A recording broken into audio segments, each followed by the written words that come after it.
Nella notte fra mercoledì e giovedì della scorsa settimana la terra ha tremato in tutta la Sicilia orientale, un terremoto dalle conseguenze assai gravi. Quasi 20 i morti, più di 100 i feriti, almeno 5.000 i senza tetto. E adesso un fantasma che aleggia fra le case in rovina, il fantasma della ricostruzione, con un triste presagio che viene dalla memoria, la memoria di un'altra tragedia che ha colpito la Sicilia più di 20 anni fa, il terremoto del Belice, con la gente che 20 anni dopo vive ancora senza casa, in attesa di una ricostruzione che non c'è stata, ed appunto questa paura che probabilmente turba i sonni più delle scosse di quanti sono rimasti in vita ma senza casa a Carlentini e negli altri comuni colpiti dal sisma. Le nostre telecamere sono andate a Carlentini a cercare fra i volti, fra le macerie, le testimonianze dirette di quello che è accaduto. In più Felice Cavallaro, l'inviato speciale del Corriere della Sera, che per il suo giornale ha seguito quegli avvenimenti subito dopo la tremenda scossa della notte fra mercoledì e giovedì, ci ha raccontato le sue impressioni e soprattutto ha cercato di farci capire come la gente di Carlentini e del resto della Sicilia orientale colpita dal terremoto sta vivendo questa ennesima tragedia che ha colpito la Sicilia. Vediamo il servizio.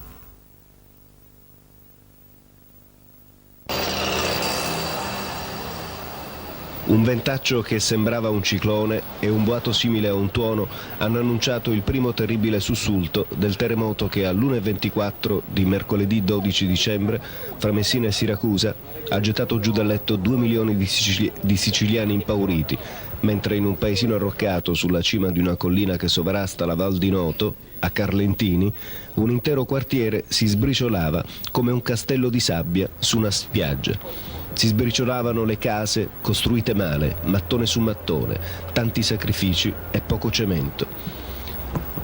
La maledizione del terremoto si ripete, 45 secondi di morte, 7° grado della scala Mercalli, 3 case a 2 piani si accartocciano, 12 morti, 200 feriti, 5 per infarto. Poi il replay della domenica successiva, con 2 morti per crepacuore e altri danni e nuove crepe nei soccorsi della macchina dello Stato, criticata con una prima manifestazione tenuta lunedì 17, con la gente che grida in piazza a Carlentini: Gheddafi, aiutaci tu. Vengono fuori i limiti di soccorsi che erano arrivati in ritardo e di un coordinamento che, nonostante il grande dibattito di questi anni, la protezione civile non riesce a mostrare nelle prime battute del dopo terremoto. Non a caso il governo, proprio lunedì, mentre si grida Gheddafi aiutaci tu, nomina a Roma un prefetto come coordinatore, Gomez y Paloma. Danni dappertutto, disfunzioni dappertutto, ma la disfunzione più grave si registra proprio a Carlentini nel giorno dei funerali, davanti a quelle 12 bare, quando i parenti sono costretti a seppellire con le loro mani i loro morti. È incredibile, ma accade. Accade perché al cimitero di Carlentini c'è un solo operaio tuttofare che non può badare a 12 bare e nessuno si è ricordato di mandare dei rinforzi in un paese circondato da 1900 soldati e da centinaia di volontari.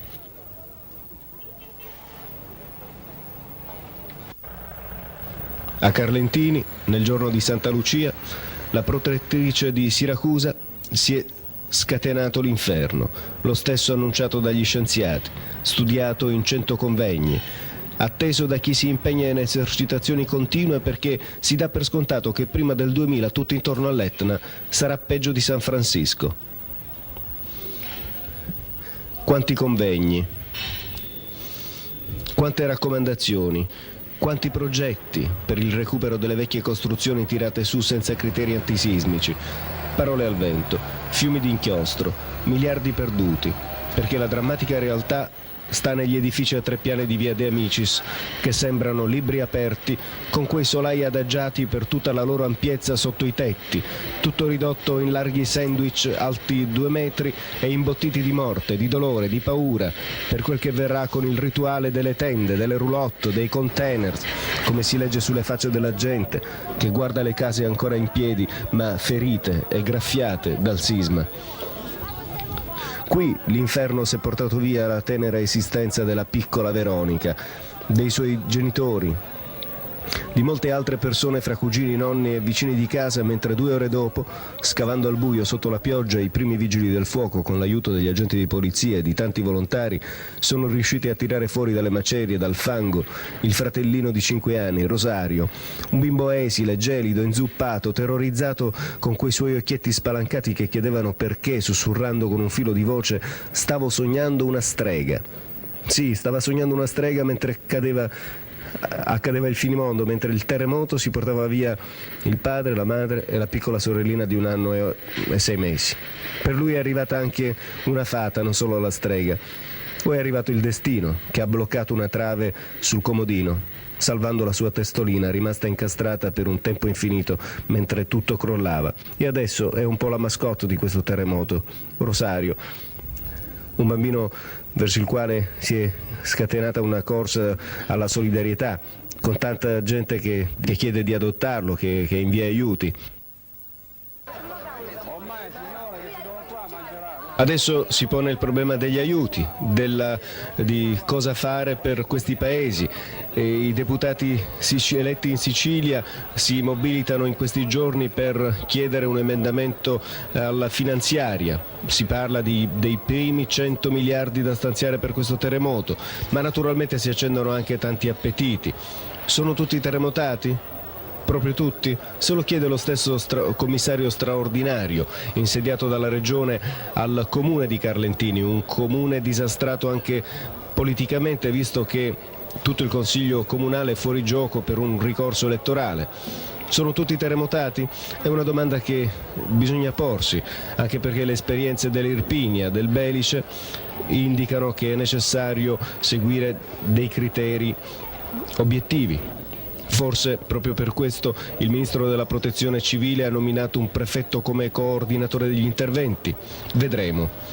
Intanto il vescovo di Siracusa, Monsignor Costanzo, è il primo a chiedere non soltanto carità e fraternità per questi fratelli colpiti, ma anche di ricorrere al principio della verità, perché siano sollecitati e accertati i danni reali di questo terremoto senza rigonfiamenti di cifre, e chiede Monsignor Costanzo di seguire anche il criterio della giustizia, perché i soldi siano dati a chi ne ha il bisogno e il diritto e non invece a qualche furbastro che potrebbe anche cercarsi il protettore. 3 cartelle dattiloscritte su Palma di Montechiaro.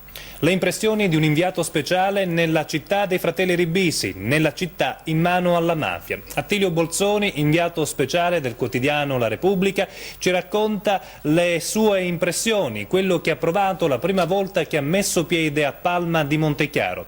Quasi un grido di dolore per una città ormai succube della violenza e della criminalità. Vediamo con attenzione il servizio.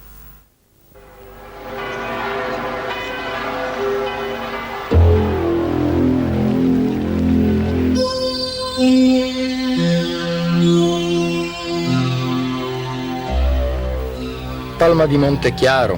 E dov'è? Facci un salto. Vedi un po' se trovi quelli. Sì, i Ribisi, i terribili fratelli, quelli che sono rimasti vivi almeno. Tengo la pagina aperta per un bel racconto da 150 righe. Il giornale voleva un bel racconto da 150 righe. Voleva quel paese siciliano descritto in 6 colonne. Il mio viaggio a Palma di Montechiaro è cominciato alle 7 del mattino di un giorno qualunque, un mercoledì di un caldissimo autunno. La settimana prima 3 sicari di mafia avevano ucciso il povero giudice Livatino. 3 sicari venuti da Palma. Perché l'avevano ammazzato? Perché era un uomo onesto, un uomo con la schiena dritta. E così sono arrivato nel paese fondato 4 secoli fa dai Tommasi di Lampedusa, seguendo le tracce degli assassini, seguendo il fetore delle fogne a cielo aperto, lasciandomi trasportare dalla curiosità fino alle sue case palafitte, ai suoi fortini, alle sue strade senza nome e senza asfalto, fino ai suoi segreti, i suoi misteri tribali. Provate ad entrare a Palma venendo dalla provinciale che attraversa Camastra. Prima della carrozzeria e della bottega di frutta e verdura, che noterete sulla sinistra, la vostra attenzione sarà calamitata da un grande cartello giallo che vi dirà benvenuti in 4 lingue. Vi dirà benvenuti in un angolo di Sicilia fuori dal mondo, fuori dalle regole, fuori dalla legge. Dove si comincia a raccontare Palma? Io sono andato su per una scalinata senza fine. Mi sono avventurato in un quartiere che sembrava una strada del vecchio West. Deserta, polverosa, le finestre chiuse, solo un cane bastardo che correva su e giù alla caccia di chissà che cosa. Ho cominciato il mio viaggio dal girone infernale delle case bunker dove vivevano i ribisi ma anche i loro nemici. Ho bussato alle porte delle abitazioni dei latitanti. Mi hanno risposto donne vestite di nero.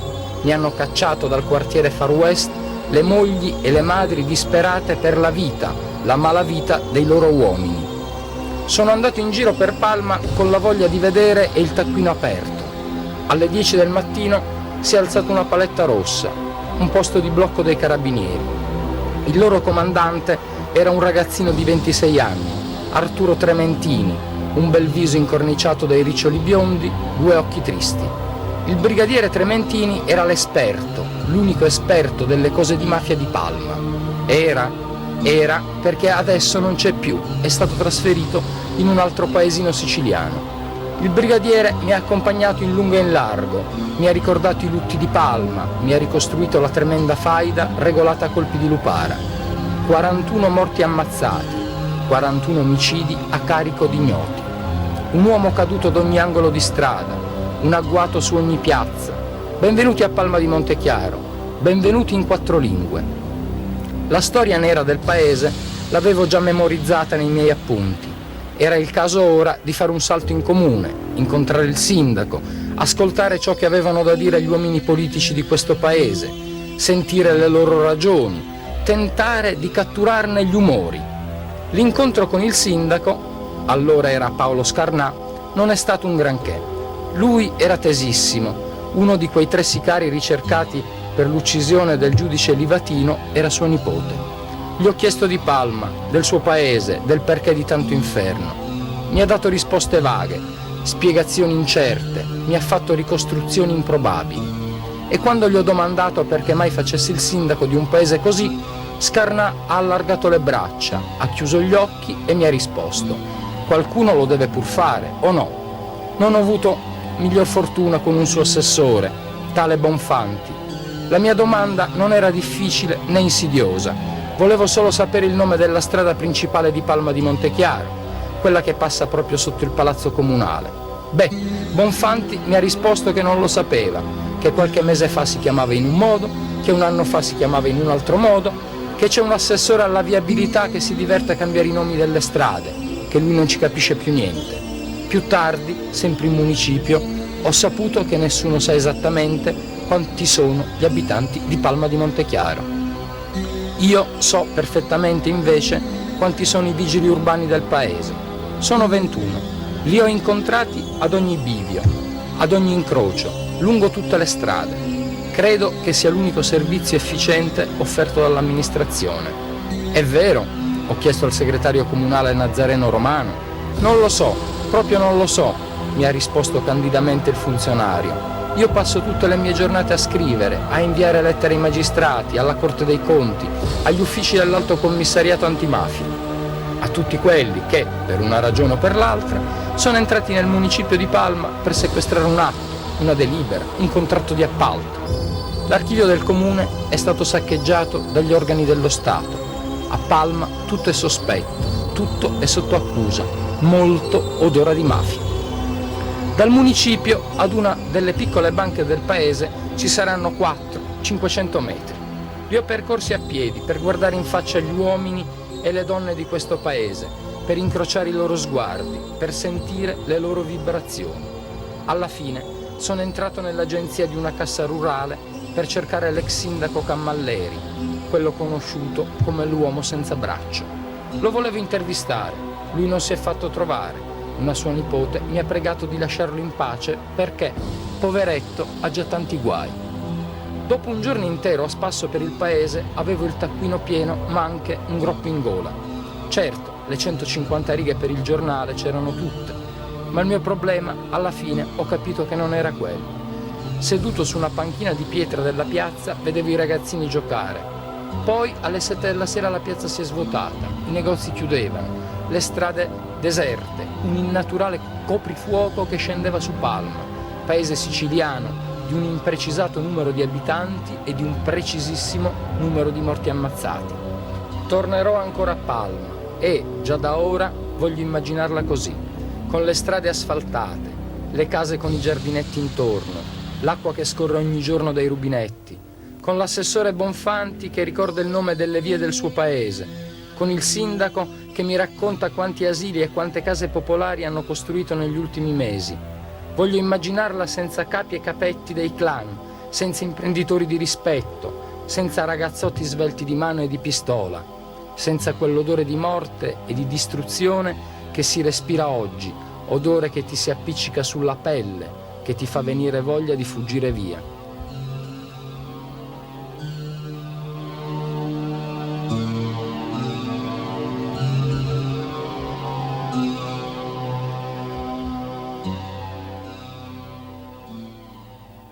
«23 anni fa la terra tremava in tutta la valle del Belice. Fu un terremoto dalle conseguenze devastanti, molti morti ma soprattutto migliaia le persone rimaste senza casa. E molte di quelle persone 23 anni dopo una casa ancora attendono di riaverla». Una storia in fondo tutta italiana fatta di promesse non mantenute. Ecco perché 23 anni dopo la gente del Belice è tornata a protestare contro i ritardi dello Stato, a protestare contro la ricostruzione infinita. Carmelo Sardo ha seguito per reportage i momenti più importanti di questa nuova protesta della gente del Belice e ce li racconta nel servizio che andiamo subito a vedere.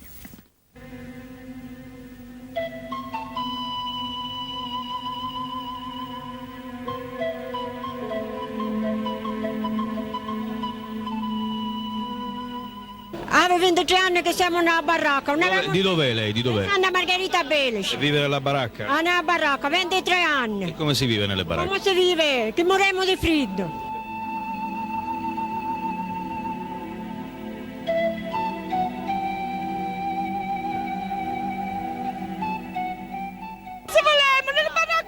Stare chiuse, vanno pagata la luce, vanno pagata lo sole e tutte cose.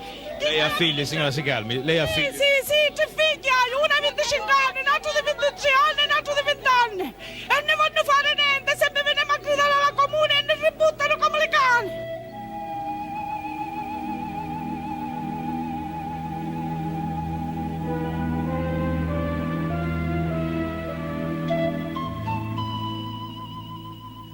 «23 anni nelle baracche, 23 anni all'addiaccio, 23 anni in attesa di una casa che non viene costruita. Nei 20 comuni del Belice devastati dal sisma del 15 gennaio del 68 sono oltre 4.000 a vivere sotto un tetto di lamiera, dove l'acqua piovana si infiltra, tra i topi, l'umidità. Le nostre telecamere entrano a Santa Margherita Belice in una giornata di pioggia. Questo è il comune dove il mancato completamento della ricostruzione è sotto gli occhi di tutti. Si toccano con mano tristezza e desolazione. È qui che nel 23° anniversario del terremoto riesplode la rabbia della gente. Era qui il giorno del terremoto? Era qua era. Che cosa si ricorda? Cosa mi ricorda? Giornavamo con la neve e aveva mia figlia malata. E aveva venuto 2 giorni che aveva venuto dall'ospedale, che mia figlia è morta il 12 aprile del 1968. Lei aveva una casa in muratura quando... Aveva la casa di muratura, sì. Ed è andata giù. Con le sacrifici. Ed è andata tutta giù, è caduta tutta. Tutta, sì, in terra. Ora lei vive anche lei in una baracca? Sì, ma per il momento mi chiamo sopra il letto. Se viene a casa mia, anche con la legge, vede la verità. Non hai il patrio, non hai i matti. Come faccio a avere una casa e mi hanno buttato per terra? Io vivo in baracca, pure io. E sono sposato nel 1969. Sono sposato nel 1969. Ho 2 figli, non lavoro nel 1985, sono emigrato e ho avuto una disgrazia, ho operato 2 volte di ernia e disco, non posso lavorare e sono ancora nella baracca con dolore di tutte maniere, con tutta la mia famiglia. Ha mai pensato all'idea di andare di nuovo su al nord, di lasciare questo paese? No, non voglio andare, che ho morto della fame, però è sempre il mio paese, però ne tengo nella baracca a fare il marcire che piove e metto pure una cosa perché... Che lavoro fa lei? Faceva muratore, ma adesso non faccio né muratore né niente perché non posso lavorare. Come vive? Come fa per mangiare?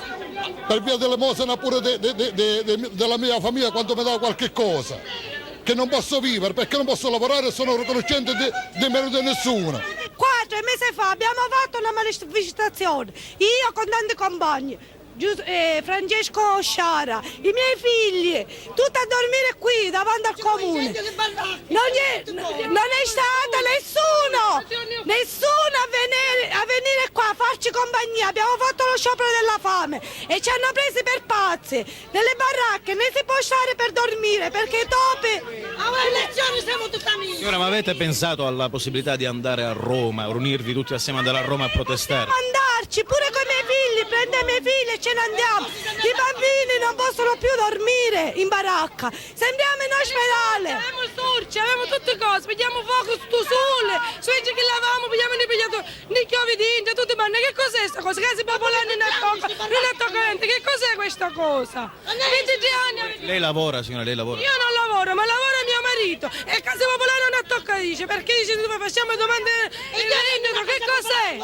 Il discorso qua che ognuno di noi parla, però all'ultimo, in conclusiva, non fa niente nessuno. Ma perché? Perché ormai vi siete abituati all'idea di vivere così e basta? Non è che ci siamo abituati, il fattore è quello che ognuno di noi abbiamo già i nostri problemi riguardo lavoro, tante cose, la famiglia, e poi ci danno pure questo pensiero di pensare per la casa, per la baracca, che già ne abbiamo abbastanza. E allora non possiamo fare, perché non c'è neanche la possibilità di fare qualche cosa.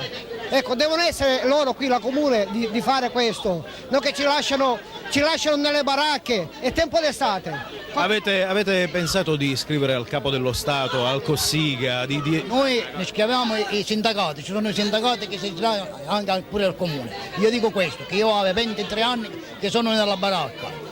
E io la luce la voglio pagare, non è che faccio sciopero per la luce, ma faccio sciopero per le diritti della casa, sento parlare. Perciò la luce io la voglio fare quanto sono delle case. Un'altra cosa ancora, ho 3 anni che sono presentato il progetto dentro il comune, articolo 5, e non è visto neanche una lira, e in principio non ce n'è. Vediamo noi come la mettiamo, se è necessario per andare a Roma ci andiamo con i sindacati, con le responsabili della comune e così. Sente, il 15 gennaio del 68, lei dov'era quando c'è stato il terremoto? Qui a Santa Margherita. E cosa ricorda di quel giorno? Tutto che... Mi dica, mi racconti.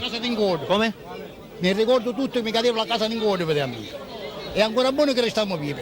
E avevo 23 anni che sono i signori qua, ci sono i signori che il terremoto l'ha come mia. E sono tutti dentro e io sono ancora fuori. C'è 23 anni che noi abbiamo avuto un tipo di amministrazione, tutti per interessi propri, né russo, né celeste, né baccarazzi, tutti per interessi propri. Loro difendono il terzo mondo, però noi a Santa Margherita ne troviamo peggio del terzo mondo. 30 anni che abbiamo fatto, 28 anni abbiamo fatto una casa, con i sacrifici così, emigrati, cosine, le case sono buone, peggio le munnezzare, l'hanno buttato andare ancora per sapere, dopo 20 anni, non lo voglio. Tutte quelle che hanno la fortuna di essere vicino ai politici, tutte quelle che hanno la fortuna di amministrare, sono tutti dentro le case. Quelle che siamo più lontane ai politici completamente ci hanno tagliato dalla ricostruzione. Voglio precisare che 200 cittadini che si hanno fatto la casa con 20 anni di migrazione la signora amministrazione l'ha tagliato fuori, per favore, l'ha tagliato fuori dalla ricostruzione. Ci hanno fatto fare 3 volte la domanda della ricostruzione e 3 volte hanno buttato i nostri documenti nella spazzatura.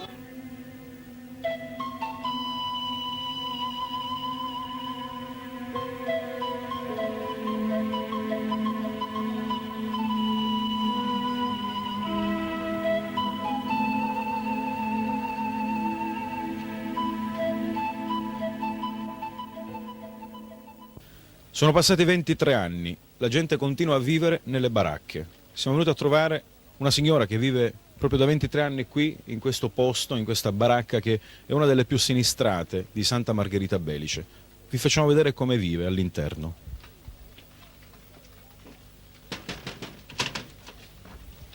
Buongiorno signora, Buongiorno. Possiamo entrare? Sì. Signora, lei vive qui da 23 anni? Sì, da 23 anni. Dopo danno le case popolari, a me non vanno dare. Io non so più come fare, Catina non ci può stare più. Ma c'è freddo. Freddo, d'inverno c'è freddo, se non c'è la stufa che si accende si muore. D'estate si crepa da caldo, neanche si può resistere. Vive da sola qui? No, con mio marito e mio figlio. Ha un figlio di quanti anni? Uno, 23 anni, è nato dopo il terremoto. E ancora va a vivere in una casa. E ancora deve vedere una casa. Sì, uno è sposato. Si è sposato, aveva 20 anni che vivo qua, sono dell'inverno precisa, mio marito è sofferente e mio marito si confonde in tutte le cose che aveva nervo attaccato al cuore e che veniamo da Palermo non so più come fare. Questa è dove mangiate, questa è la stanza dove mangiate. Questo, Avete anche il televisore. Questo solo. Mi fa vedere le altre stanze? Sì. Carne e cittone. Tagliassi che massariccio che c'è. Tagliassi, dopo ci va tutta l'acqua. Tagliassi. Le baracche le tinge, le fai le dice, dopo 5 minuti sono tutte arre le stesse. L'acqua appena vedesse e piove, tutto ci bisogna mettere il bagnere e le cose sotto. Invece se lei come a fare? Allora andiamo in cucina adesso, signora. E accendo la luce. Guarda che umidità che c'è da tutte le parti, guardi che umidità. Tutto, siamo proprio all'accomodo. Questa è la cucina della baracca. Questa. E questo è tutto il gabinetto capito. Guarda, che umidità che c'è a tutte le bagno, vedesse? Vieni, fai il bagno. Abbastanza piccolo, eh? Sì.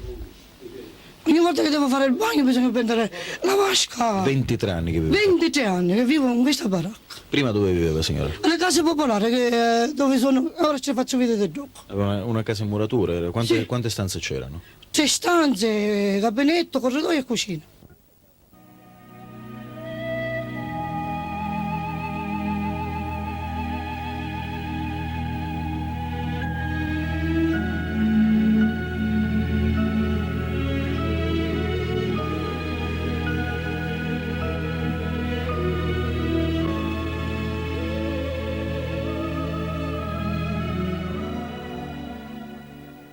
Quali sono le difficoltà e ci vengano a raccontare quali sono le difficoltà principalmente perché non si sviluppa la situazione costruzione la Valle del Belice, specialmente Santa Margherita, che veramente siamo diventati la cucca, siamo diventati la vergogna di tutta la Valle del Belice. Scusatemi. La disponibilità dei finanziamenti dipende dal governo. La cosa che noi possiamo dire è che dopo 23 anni non siamo disposti ancora a gettare la spugna. Questo è un punto ricapitolativo di oggi qui a Santa Margherita, ma porteremo avanti tutta una serie di iniziative fino a quando otterremo i finanziamenti necessari per completare la ricostruzione, non solo la ricostruzione, ma per avere l'attuazione della legge che prevede la creazione di posti stabili in questa zona per evitare il pellegrinaggio continuo della nostra gente. Bisogna individuare alcuni specifici strumenti di intervento che io credo, per parte mia ne anticipo uno, credo che si possa prevedere per esempio nell'area tra Sciacca e il Belice, comune del Belice, individuare un nucleo di sviluppo industriale che può rappresentare un serio incentivo per ubicare in questa zona delle iniziative produttive. Naturalmente gli imprenditori non possono essere inventati, bisogna che esistano delle capacità imprenditoriali, però la Regione può fare questo, stabilire tutta una serie di incentivi reali che aiutino a realizzare queste iniziative. La prima cosa è quella di rendere informati tutti quanti i cittadini italiani di questo Stato e di questa situazione. La seconda cosa è quella di chiedere la presenza del Ministro dei Lavori Pubblici in questa zona. La terza cosa che bisogna fare è quello di chiedere finanziamenti allo Stato perché completi la ricostruzione, alla Regione perché immediatamente dia esecuzione alla legge numero 1 del 1986, che è quello del rilancio della condizione economica e sociale delle Belici.